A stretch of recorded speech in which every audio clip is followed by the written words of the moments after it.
Hello, my name's Charlie Norris, and I'm going to be talking about the impacts of intermittent fasting on health and metabolism. So, why would you consider fasting to start off? Most modern Americans live like a very different lifestyle than previous generations and our ancestors, of course, have. And the main change being an increasingly sedentary lifestyle where we are not moving as much. Many jobs that would require more movement are being taken over by technology and AI.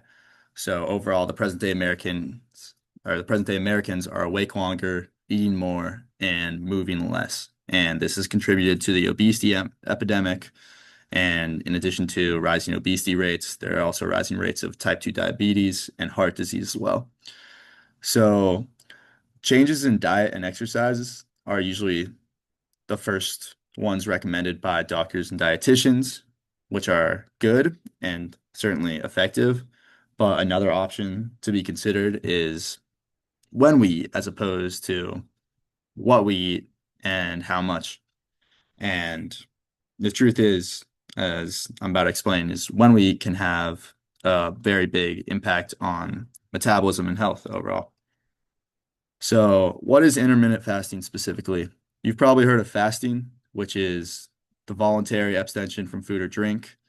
Um, some people picture it as, going without food for days or weeks, which is starvation almost, which is not what fasting is. Um, Fasting is just voluntary abstention for not as an extensive amount of time, which can help manage weight and metabolism. And you can also fast for religious reasons as well as health reasons. One example is Ramadan, where people fast from sunrise to sundown. But again, it's not starvation. So intermittent fasting specifically focuses on only eating during specific times of the day, even if there's just a few days a week where these changes are actually implemented and you are practicing intermittent fasting. So the basis of intermittent fasting, where the whole kind of idea comes from, is that humans evolved to go long periods of time without needing food. And specifically, we're talking about our ancestors, more specifically hunter-gatherers, before we had agriculture. And these hunter-gatherers like had to go on long hunts and foraging excursions, and there would be long periods of time where they wouldn't have food, but they would still be able to have the energy to go on these hunts so they can gain food again. And in addition to all this, they were in much better shape on average than today's average human. So this is where the concept of the metabolic switch comes in. So the metabolic switch is what happens after we go hours without food, or specifically, starch and glucose from carbohydrates, where the body runs out of these sugar stores, these glucose stores, and the metabolic switch flips, quote unquote, causing the body to start burning fat for energy instead of glucose or these sugar stores. And the actual name for this metabolic state that happens after this switch is ketosis. And the typical American, the eating habits of, snacking and 3 meals a day and typically not exercising around the clock and, not exercising as much as we should usually keeps the switch pretty permanently off, at least the average American diet. And usually the ketogenic diet, or just like the keto diet, is used to make this switch. And you can see, the keto diet consists of like foods in the top right, like bacon, cheese, steak, eggs, like very high fat, high protein foods, but very little carbohydrates. And this is used to change the switch by exhausting all the stores that come from the carbohydrates we're eating. If we eat no carbohydrates, we run through these glucose stores and start burning fat pretty fast. But intermittent fasting could be another effective way to get this metabolic switch to happen by not eating for long enough, where the most recent, carbohydrates we consumed, the glucose stores from those carbohydrates are all ran through, and we make the switch to fat without having to eat only fat and protein in the diet.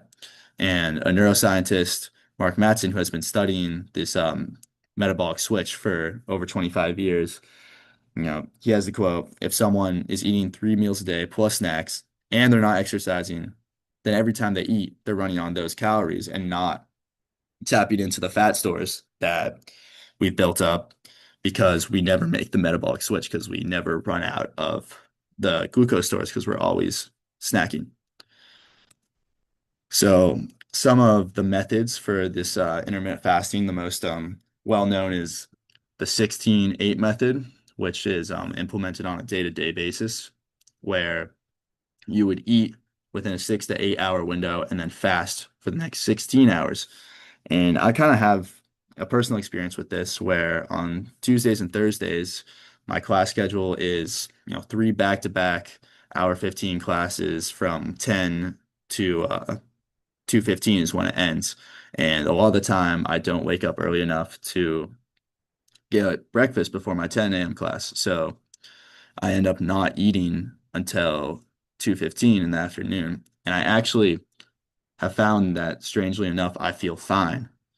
And I'm able to make it through my classes and pay attention and, have a productive day, which I found very interesting and kind of inspired me to do this project. And I believe that's because it ends up turning on this metabolic switch. And the 5-2 diet, which is implemented on a weekly basis, is where you eat 5 days normally, normal diet, and then you fast 2 days a week. Maybe you implement on those 2 days a week, you have your 16-8 method, or maybe you have just a low calorie diet, like 0 to 500 calories for those 2 days, and then you eat normally the 5 days.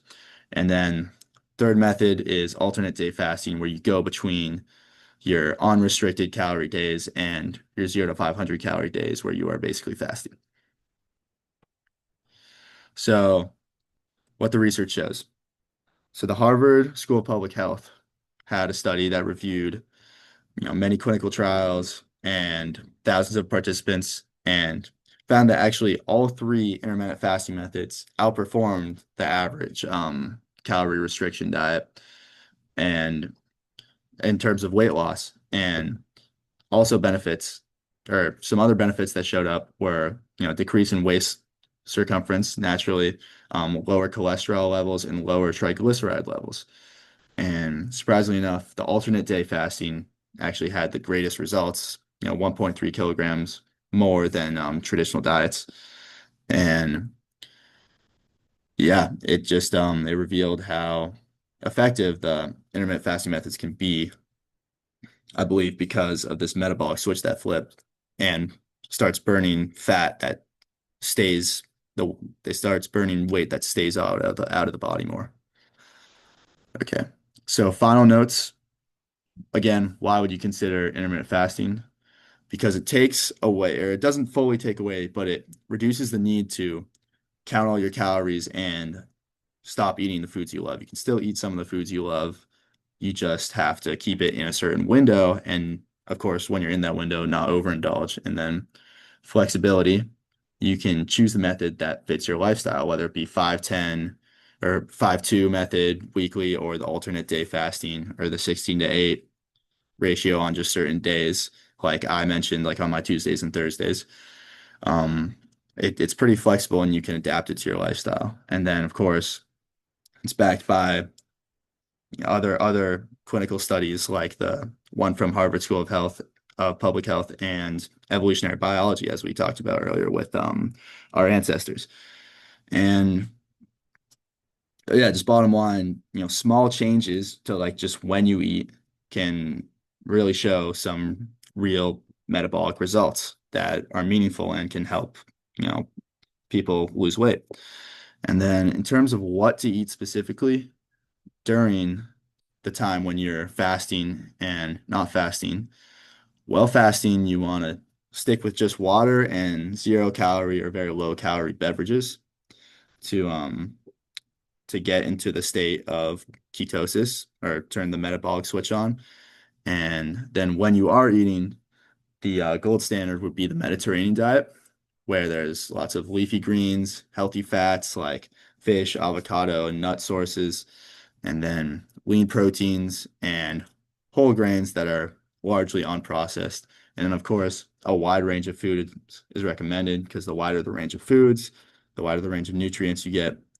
And last thing is when you are eating, you don't want to pack those periods with high calorie foods that will overall not benefit your health, such as doesn't mean cutting off all foods you want to eat, like junk food and whatnot, but you just have to keep it low and you want to make sure you're getting a wide variety of food and nutrients so you can still maintain a decently healthy diet when you are eating. And that is about it.